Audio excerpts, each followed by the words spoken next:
Hey guys, it's your girl Aisha, aka Geek XX Chic, and we're back with the reaction to Running with Wolves. Jeez, it's a completely different movie. Raised by Wolves, not quite the same. Sorry about that. We're now to episode 2, which is called Pentagram. And the first episode, loved it. I think they did a great introduction of what the world is like here. We got a very good introduction to what these androids are and what they can do, as well as the dilemma that Earth was left with when it was destroyed. And I feel like this episode title is definitely rolling into that issue. Pentagram is a symbol that is often used in witchcraft and pagan arts. So if people are from a very religious, especially a Christian background, it's considered to be a very triggering symbol. And like, you know, we know that in the past, people who were seen wearing it or using it were often, you know, didn't do well in society or even killed for it. So interesting that they chose that symbol. I'm very interested to find out how a pentagram fits into all of this. So the only way we're going to find out is by watching this episode, and we're going to jump right in. But before we do, if you've been here before and you like what you see, please go ahead and hit that subscribe button. Help a girl grow her channel. It would mean the world to me. And hey, it also lets you get notified of when I do. There was a fly that just went by me. That was rude. It'll also give you notifications of when I do upload more of these reactions. And also, as I said before, but just a little reminder that this is not a market substitute for the real thing. If you'd like to watch the entirety of the show, please watch it on its original source. All right, that out of the way, guys. Without further ado, let's get into this episode right about now.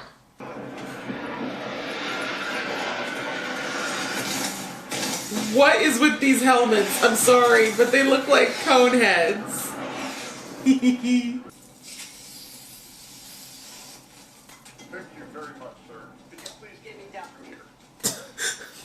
This is the most polite droid I've ever seen.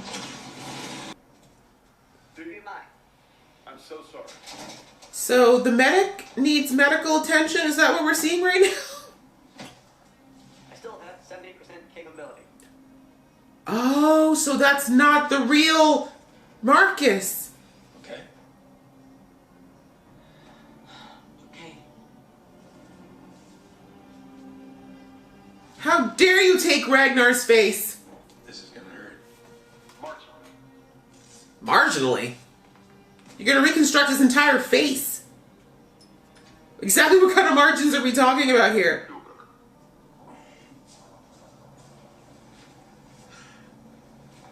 What if it like grafted to her face with the hug? How funny would that be? It's like, oh god, this is so awkward.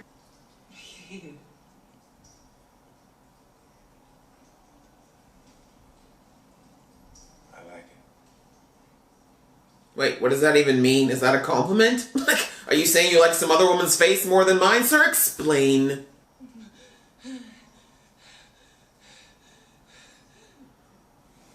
Interesting. So they were atheists.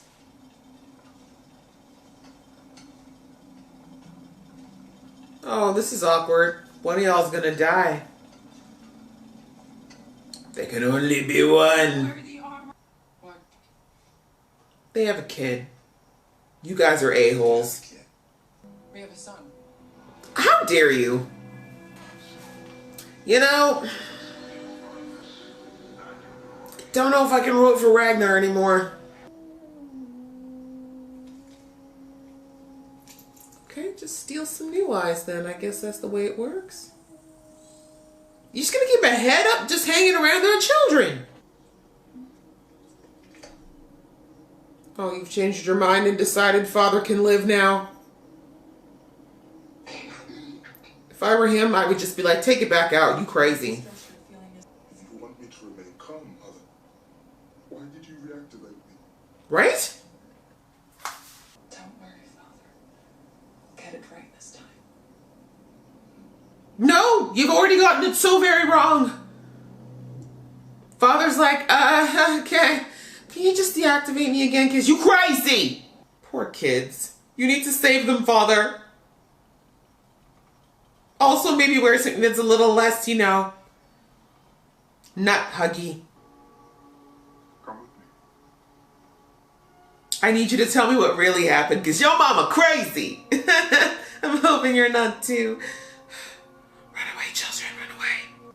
How many times did you say that you wish we were a family again? Now we are. No, don't like you anymore, Psycho. I often replay my memories of the children. We need to make new memories now. She says as she reminisces about the old children. Have you sufficiently secured your other eyes? Right? As in, get them the hell away from us? I want things to be as they were. They won't be. Ever again. All you have to do is when she's like powering down or recharging whatever, Father, you just gotta snap that head off. Just all the way off. Just like a twist cap. Woo! Gavin got sick. The others too. Except for one. Fell down a hole. Yes. If you think that male android's gonna protect us, forget it. He's a generic service model, necromancers he throws for breakfast. Which she did. Androids that will- Oh, look at her in the same form she was when she killed everything. I got an IQ of 205. Right? You want me rolling around the dirt, a slave boy? Fine. Exactly. That's my intelligence, okay? 205? Yeah. Are you the smartest in the group then? Yeah, by far. And arrogant. What about you? Are you sure you're not the smartest of the group? No, I don't think I'm smarter than him. Take chances with what? She pregnant? You have been given the greatest gift that can be given. What's the matter? Am I scaring you? No. It was against my will She's pregnant. while I was inside the shared simulation. He was a Heliodramus, the second highest ranking member of our church. The thought that there's something part of him growing inside me, it makes me want to die. The choice is, That part's true. I will help you. We'll do this together. That's why she was so angry and bitter against the church. No. No. The crap was that? Seriously, Father's like the only person I love in this show so far. I don't want him to die again. Sir, I know you're an android, but you are a black android. You know it's time to run inside. Tell me where they are. Come here. The hiding under the sheets never works. Tell me, Tapian.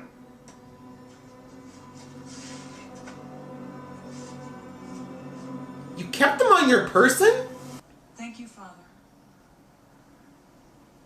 For what, Mother? for not taking my eyes. This twisted relationship. Also, is there no other way we could learn to deal with these animals? Like hunting, basic weaponry? We don't need to go to like murdering BattleBot every time. Wakey wakey. Like it literally couldn't have felt good to be hanging like that all night. Is he in a coma? I'm confused. Oh, there we go. How interesting. Alright, well that was the second episode. Interesting. I feel like this was definitely more of a storytelling slash character building episode where you definitely got a lot more into Mother and a little bit more of why she did what she did in the last episode. I don't think it was that much of a question mark though. Clearly she wanted to protect Campion first and foremost, and the one thing, like I even said during the episode, that she said that was absolutely correct was that the soldiers did try to destroy her right in front of Campion, and it's like, if they had taken a minute to just be like, okay, even if we don't agree that androids should be raising human children, this is the only mother that this kid would have ever known, so maybe not trying to disassemble her right in front of him would be a good idea. Like, that aside, we at least see that, you know, obviously Mother has taken the role of being a mom. Like, I think we haven't gotten to that part yet, or I don't even know if we're going to get there or not, but I feel like the show's going to get to a place where it's going to show that Mother is clearly evolving beyond being a necromancer or just a custodial android, right? She She clearly was designed for one thing. It looks like they tried to overwrite her to do something else, and now, like I said in the last episode, they're blending in between. Somewhere in the middle, she seems to actually be evolving some level of human emotion as well, and we're seeing that in the way that she's acting, right? From like the very first episode in the very beginning of it to how she's, been giving, father the side eye whenever he wasn't listening, or I don't want you to talk. I don't want to talk about it. I don't want you to look at me anymore. Like, these are very human responses, right? Instead of questioning things, especially when you look at father, who still seems to be much closer to his original programming than she is, right? And she's even rationalizing her behavior, right? That's a very human thing to do, right? She knows what she did by destroying the ship was wrong, but she rationalized it with, oh, well, they were going to take Campion, right? So it's just kind of like that. These are all very human behaviors that I'm fairly certain are not part of her programming. So it's showing some sort of evolution in there somehow.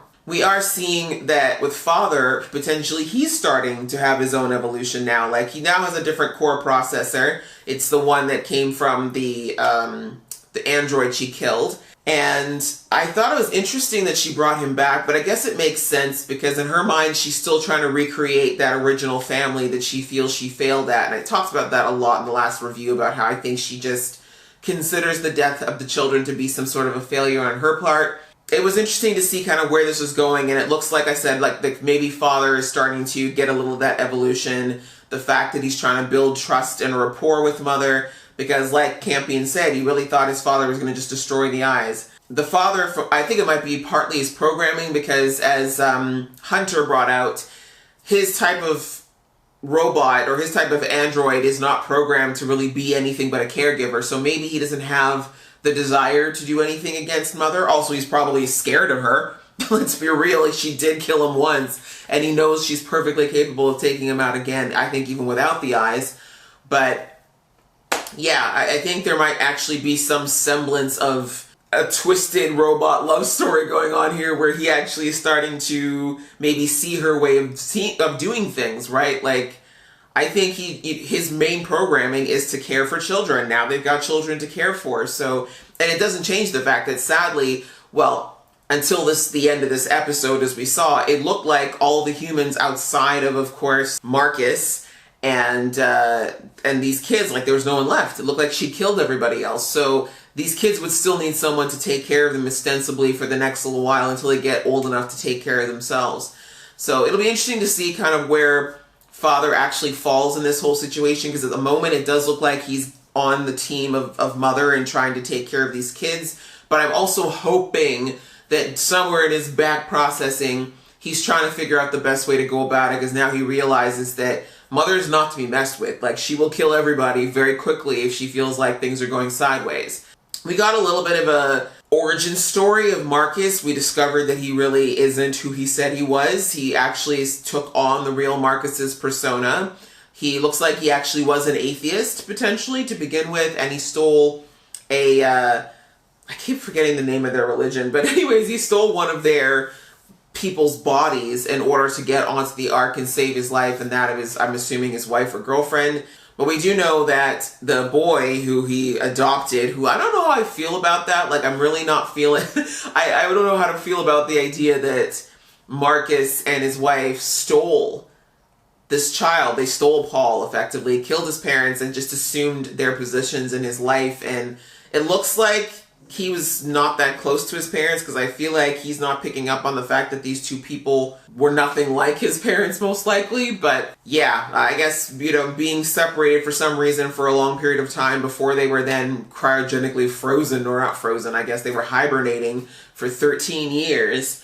He doesn't really, I guess he doesn't think much about the fact that he doesn't really know these people all that well. But yeah, we at least have that origin story now. So it definitely puts a little bit of an interesting spin on Marcus's character, and whether or not he deserves to survive this, whether or not he deserves the wrath of mother. Is he a good or a bad person? Does he actually consider himself a believer now, or is he really still an atheist? Like, there's a lot of questions that are going to come around his character now, and now, especially since he survived and he's back with his people, he now can give them the lowdown. Like, now he knows the situation, and it's going to be interesting to see how they're going to proceed, because now with the kids, which I'm not sure if he knows that the children are in the camp, how to proceed without killing the kids, I guess, is really the big question, because we all know Mother is going to fight tooth and nail to keep them. And then finally, we kind of got into the children a little bit.